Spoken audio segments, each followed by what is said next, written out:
میں دیکھ رہا تھا کہ وہ علیم خان صاحب کے صاحبزادے بھی جو ہے وہ کافی ایکٹیو تھے، میں ان کی ویڈیوز بھی میں نے دیکھی. شعیب صدیقی صاحب ہیں وہ. ہاں شعیب صدیقی صاحب سے بھی جو ہے وہ ملاقات ہوئی ہے. شعیب صدیقی صاحب یہی آپ کی ملاقات ہوئی؟ ہاں جی میری ملاقات ہوئی. کیا کہا انہوں نے؟ کچھ نہیں، بس یہ بتا رہے تھے کہ ہم کس طرح سے جو ہے وہ مینجمنٹ میں کام کر رہے ہیں، دن رات جو ہے وہ ہم کوششیں کر رہے ہیں کہ ہم کسی طریقے سے کمپلسیٹ کریں. کہہ لگے پوری دنیا میں ڈیزاسٹر آیا ہے، کوئی بھی سوسائٹی جو ہے وہ کمپلسیٹ نہیں کر رہی، ہم کر رہے ہیں. تو آپ یہ بھی تو ویڈیو بنائے نا کہ ہم کر رہے ہیں. میں نے کہا آپ بولے نا، بولیں اسے تو میں بولے نا.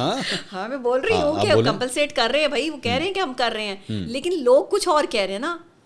وہ تو کہہ رہے ہیں ہم کر رہے ہیں، لیکن وہ کہہ رہے ہیں کہ جب تک پانی نہیں اترے گا تو ہم یہ نہیں دیکھیں گے کہ کس کا کتنا نقصان ہوا ہے. جس کا جتنا نقصان ہوگا اس کو وہ پوری لسٹ بنے گی، اور لسٹ بننے کے بعد جو ہے وہ ہم ان کو جو ہے وہ اکوموڈیٹ کریں گے. تو لوگ تھوڑا صبر رکھیں. انہوں نے یہ بھی جو ہے وہ مجھے کہا ہے، مطلب میری جو ان سے میٹنگ ہوئی ہے اس میں انہوں نے یہ بات مجھے بریف کی ہے کہ ہم جو ہے وہ ڈاکٹر صاحبہ لسٹ میں پراپر طریقے سے جو ہے وہ نام دیں گے، جس کا جتنا نقصان ہوا ہے وہ نقصان ہم انہیں بھریں گے بھی.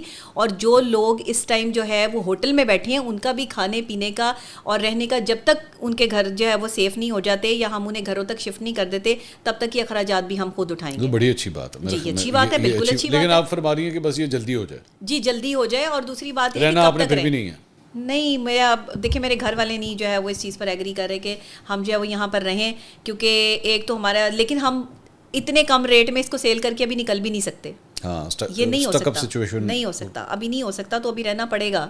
ابھی تو نہ چاہتے ہوئے بھی جو ہے وہ رہنا پڑے گا. آپ کے فیملی ممبرز میں بچے بھی ہیں؟ جی بچے بھی ہیں. اچھا جی بھائی کے بچے ہیں. ہاں جی. وہ آس پاس اسکولز وغیرہ میں میرے خیال میں؟ جی اسکول میں بھی ان کا ایڈمیشن ہوا. ان کے لیے بھی پھر ڈیفیکلٹ ہوگا اگر آپ کی شفٹنگ، کیونکہ بچوں کے اسکولز بھی بڑا امپورٹنٹ. تو ظاہر ہے اب موو کرنا میرے لیے تو بہت مشکل ہو گیا. میرے سارا دن بھی بزی ہوتا ہے، میں نے پیشنٹس کو دیکھنے ہوتے ہیں اور میں جو ہے وہ جاب بھی کرتی ہوں. اور آپ تو لوگوں کو بتاتی ہیں کہ اسٹریس سے کس طرح اپنے آپ کو ریلیف کرنا ہے. ہاں تو پھر یہ اتنا اسٹریس اور یہ اسٹریسفل جو اس ٹائم سچویشن میری بنی ہوئی ہے، اس میں اگر میں جو ہے وہ اسٹینڈ لیے ہوں یا میں جو ہے وہ پورے ہوش و حواس میں اپنے جو ہے وہ کام کر رہی ہوں اور مسلسل اپنے گھر کا وزٹ کرتی ہوں، جا کے دیکھتی ہوں چیزیں جو ہے وہ مینیج کر رہی ہوں، بچوں کو کپڑے وغیرہ پہنچانے یا کوئی اور معاملات جو ہے وہ دیکھ رہی ہوں، تو اس کا مطلب یہ ہے کہ مشکل حالات میں بھی ایک بندی اور ایک خاتون جو ہے وہ اکیلی کیسے کھڑی رہ سکتی ہے. شاید اس کی مثال بھی میں ہوں لوگوں کے سامنے، کیونکہ میرا کوئی بڑا بھائی نہیں ہے، میرے ہسبینڈ بھی نہیں ہے، میرے والد صاحب بھی نہیں ہے، میں جو بھی ہوں میں اکیلی ہوں.